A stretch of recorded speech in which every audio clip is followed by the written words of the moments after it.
Welcome to the Polymer Science Podcast. I am Dr. Alicia. And I'm Jacob Shackman. In this podcast, we'll be speaking to researchers from around the world and talk to them about how their work is improving our daily lives. I hope you enjoy our conversation and that you learn something new. So today we are talking to Zininzi Mpafa. She's a Laboratory Analyst at Clariter. She's an experienced scientist in the petrochemical industry and environmental industry, focusing on ocean and coastal research.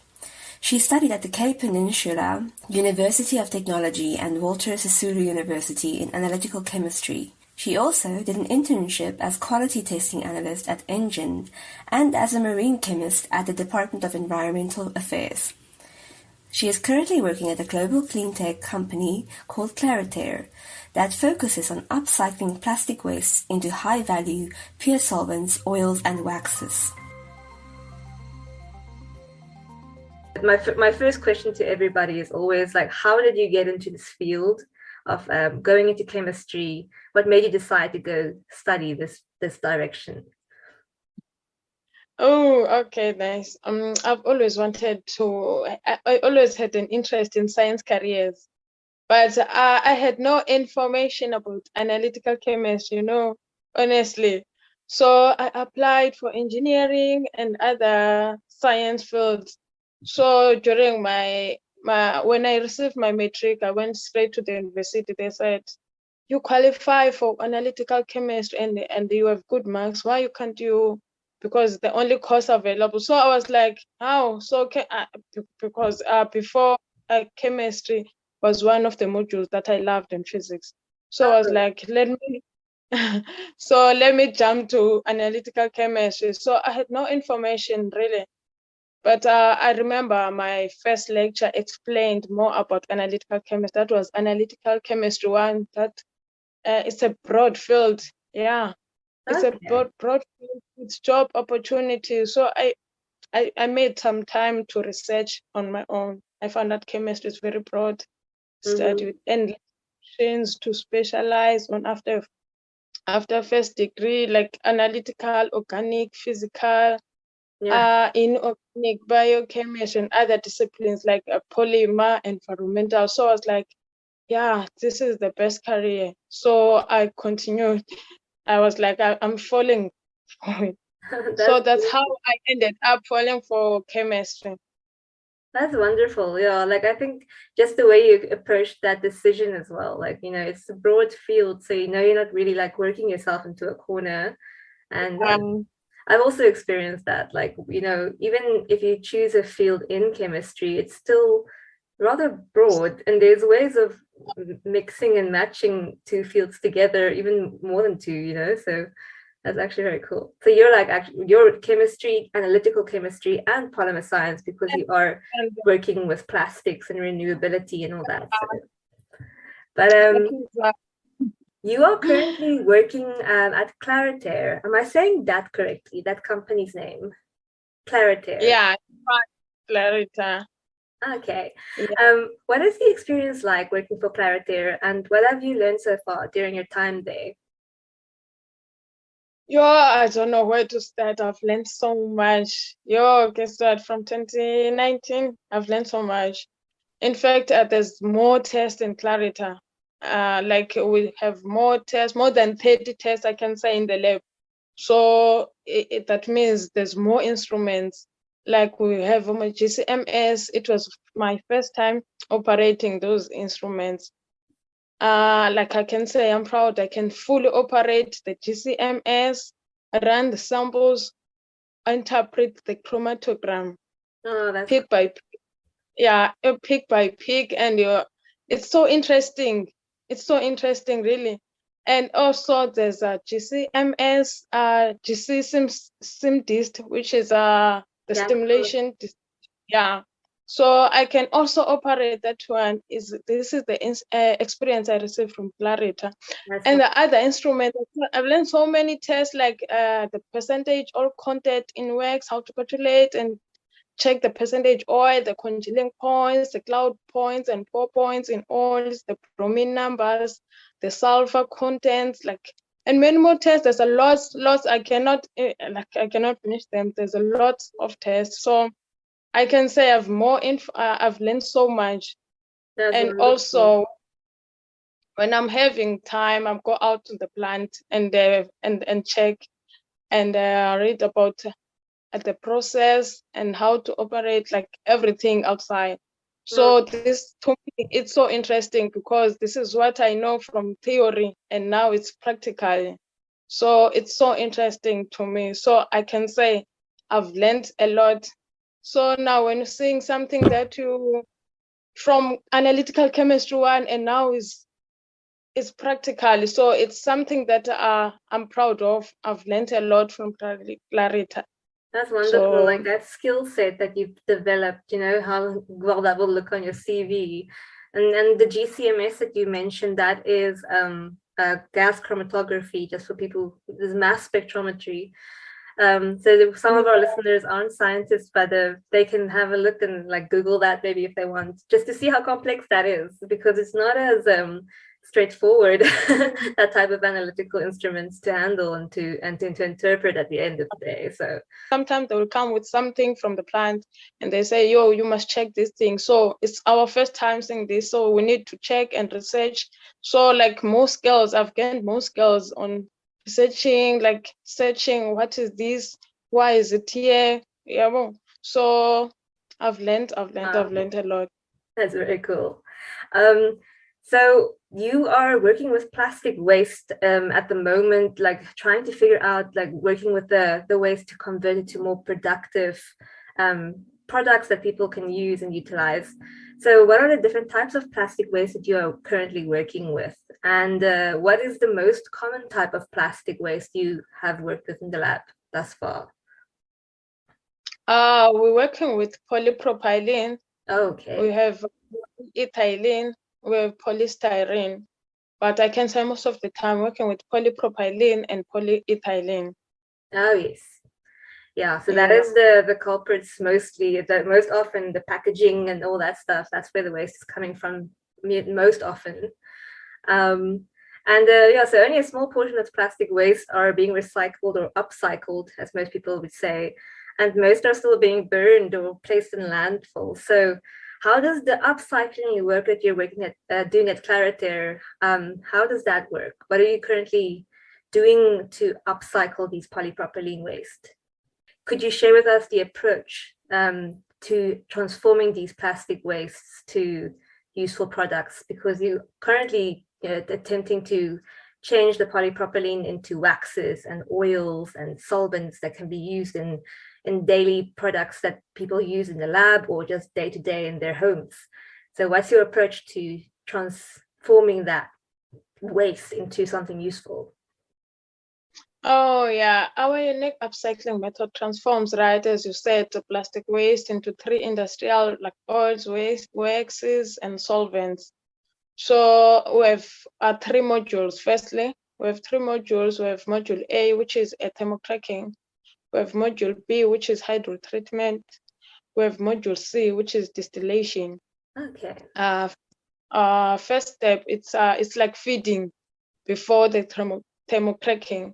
We have feeding step, whereby the plastic are heated and melted at approximately 320 to 330 degrees. Wow. And then we're going to a thermotracking reactor. At the melting point of the plastic occurs at 320. Sure, and the high. heaters, it's high. And the heaters inlet and outlet is carefully controlled, which is it's a thermocracking part. We're going to the hydrotreatment part, which is module B. The hydrotreating stage serves the purpose of reducing all double bonds and most of the aromatic bonds. It also eliminates the heteroatoms impurities, that means the sulfur, nitrogen, the chlorine, the oxygen, using the catalytic high pressure, high temperature hydrogen. So we have a hydrotreating stage is composed of 2 different reactions. We have 2 steps. We have hydrogenation and also hydrodesulfurization. So hydrogenation is for double bonds and It's for double bonds and aromatic saturations. And we have hydrodesulfurization for heteroatoms elimination. Oh, wow. Okay. Coming to the stage of distillation, we have an initial distillation coming from hydrotreatment. We have an initial distillation where the hydrocarbon streams from hydro refining are cooled at 100 degrees in the tank and are fed into the solvent initial distillation. And the target is to separate solvents from oil and wax fractions. And the product solvent are further sent to intermediate tanks, and the bottom streams of oil and waxes are pumped into intermediate tanks for further separation of oils and waxes. So we have intermediate tanks.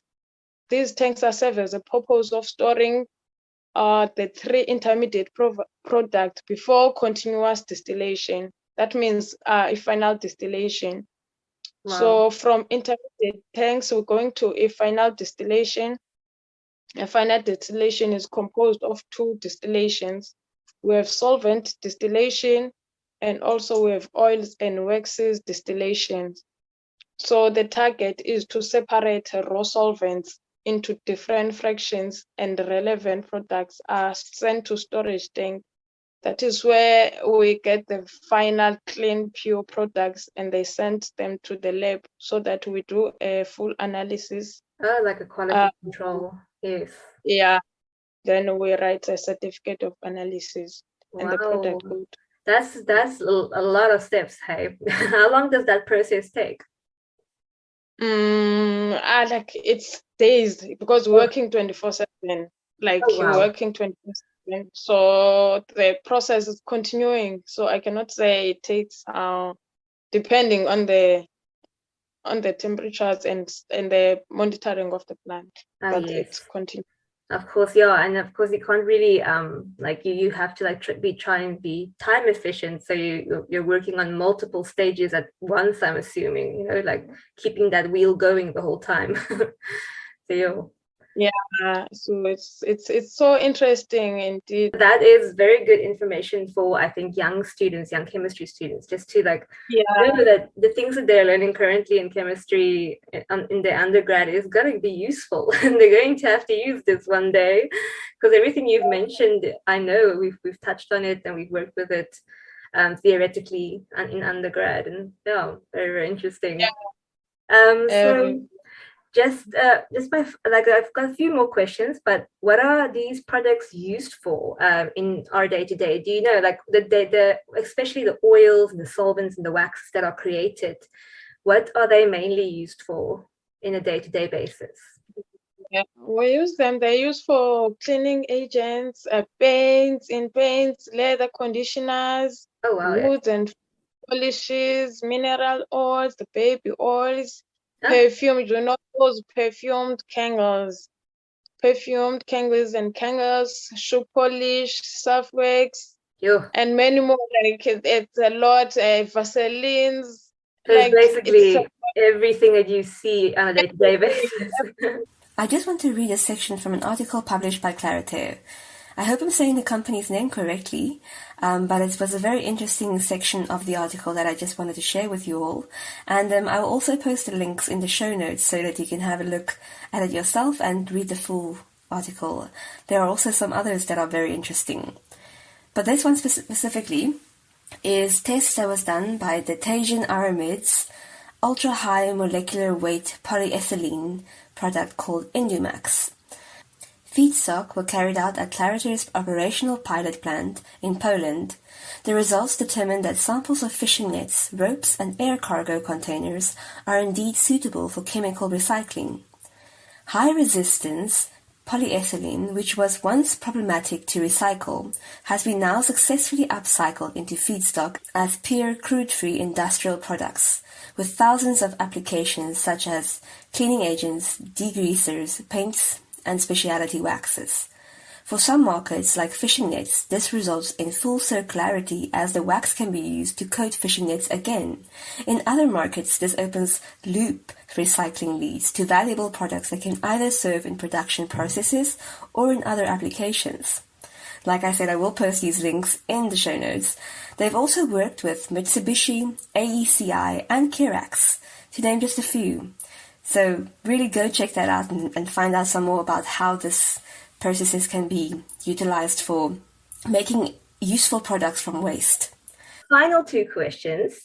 What are the current obstacles to recycling some of the plastic waste that exists? And are there ways of overcoming it? So if there's any obstacles or any hindrances during your processes that you have seen in the lab? Most of the time, like maybe some other plastic, they having more ash.